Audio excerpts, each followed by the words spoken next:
Hey guys, it's X, and welcome back to X Plays Half-Life 2.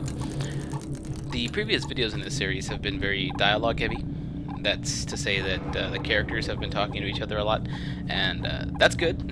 Even though it hasn't left me a lot of room to narrate, it's still a good thing because my goal with this video is to, with this series of videos, is to get you guys, is to just present the story to you guys. Whether you've played this game through all the way before or whether you've never played it before, I'd like to either reintroduce the story to you or introduce the story to you. And speaking of dialogue... Hey, Gordon! The Citadel's on full alert. I've never seen it lit up like that. Get out of City 17 as fast as you can, Gordon. Take the old canals, right? They'll get you to Eli's lab. It's a dangerous route, but there's a whole network of refugees, and they'll help you if they can. I'd come with you, but I gotta look after Dr. Kleiner. Oh, and before I forget, I think you dropped this back in Black Mesa.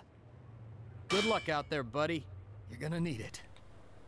Take a moment to pause the video and go back a few seconds and take a look at how Barney holds up this crowbar. Barney, I love the way the characters are animated in this game. Their facial expressions, their body language, these are all things that you can pick up on. These are, well, these are more than just, well, they're not more than just characters because they are characters in the story, but you can relate to them because of how well animated they are. And that's one of the reasons I'm such a big fan of this game, because even more modern games than Half-Life 2 still can't get that right. And that's something that has really drawn me in, because you can notice subtle mannerisms, you can notice slight facial expressions, you can get hints of how a character feels towards you, or toward a particular situation just by watching them, and that's amazing to me. I absolutely love how Half-Life gets that 100% right. Anyway, like I was saying, whoa, here comes the train. No, that's not what I was saying. Like I was saying, my goal with this series of videos is to just present the story to you guys, and that's the most important part. So, I've noticed this game follows a bit of a pattern. There are periods where there's a lot of dialogue, a lot of story exposition, and there are periods where there's a lot of action, like this particular video. I plan on narrating heavily during the parts where there's a lot of action, and I plan on being mostly silent during the videos where there is a lot of dialogue going on. That way you can get the most out of it, and I still have a chance to narrate the story as it goes along. Oh, check that out, root canal. Isn't that pretty clever? That's my brand of humor.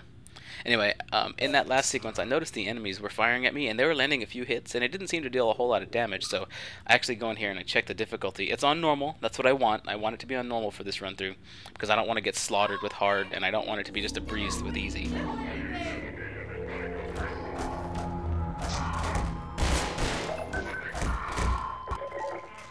They'll be looking for you now. You'd better run. There's nothing else you can do here. Alright, I got a gun.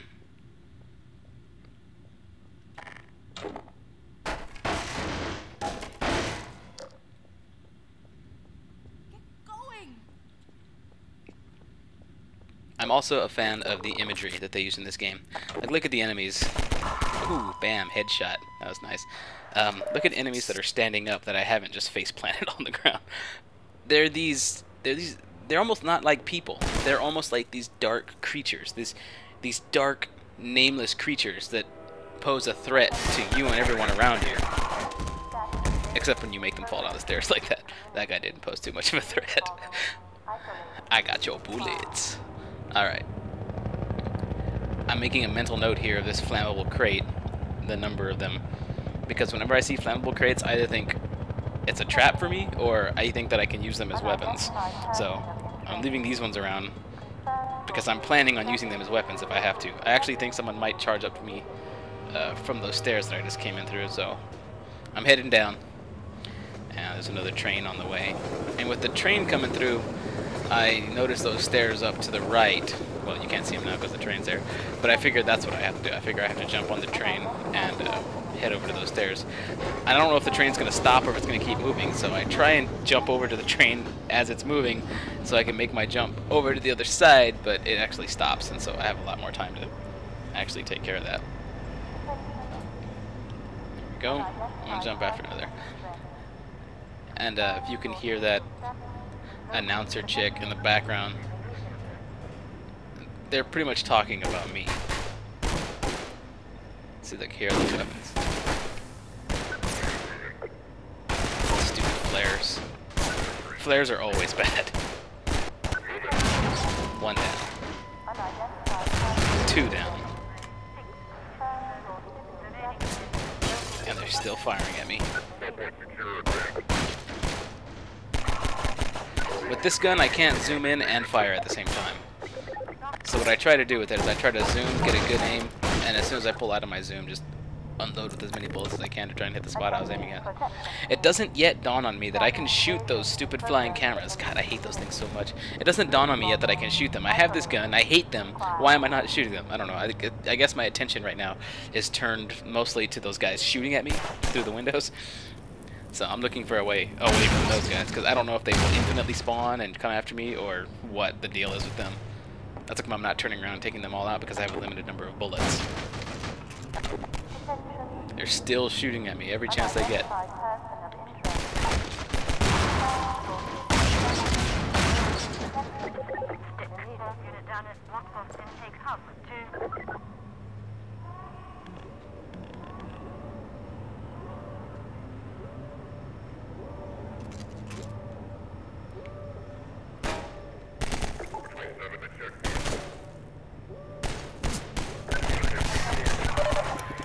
And here I'm like, wait, why don't I just shoot this thing? So I do, and it drops a suit power up.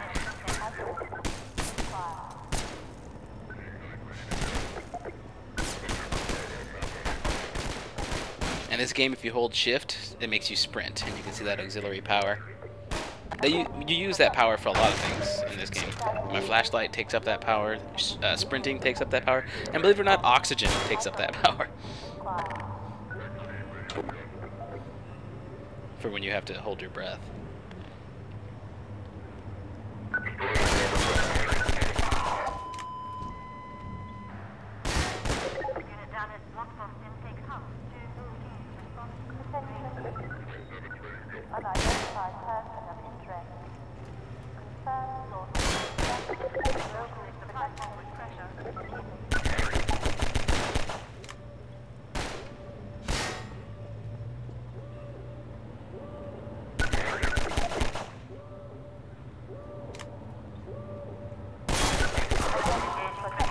Finally get those two.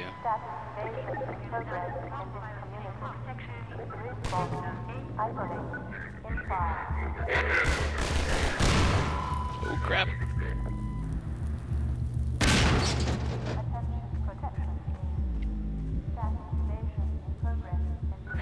Oh crap.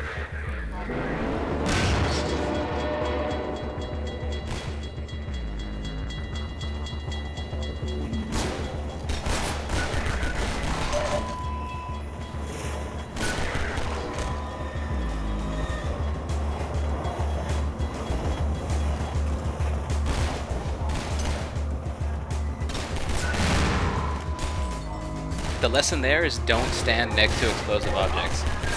So if you take nothing away from this video series, if you watch this Half-Life 2 series and you learn nothing from it, or you get no entertainment out of it, or you get nothing out of this series except for one thing, I want that one thing to be don't stand next to objects that explode. I mean, common sense should tell you that, you know, that's how you should live your life. Don't stand next to things that explode. That should be ingrained into your head, but that guy apparently never learned that. So I hope my viewers learn that from this video.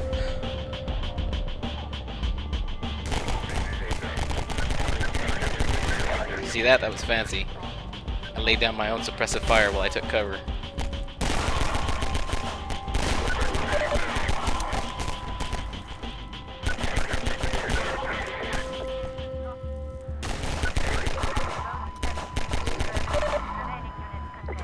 I'm also a big fan of the sounds all the guns make in this game.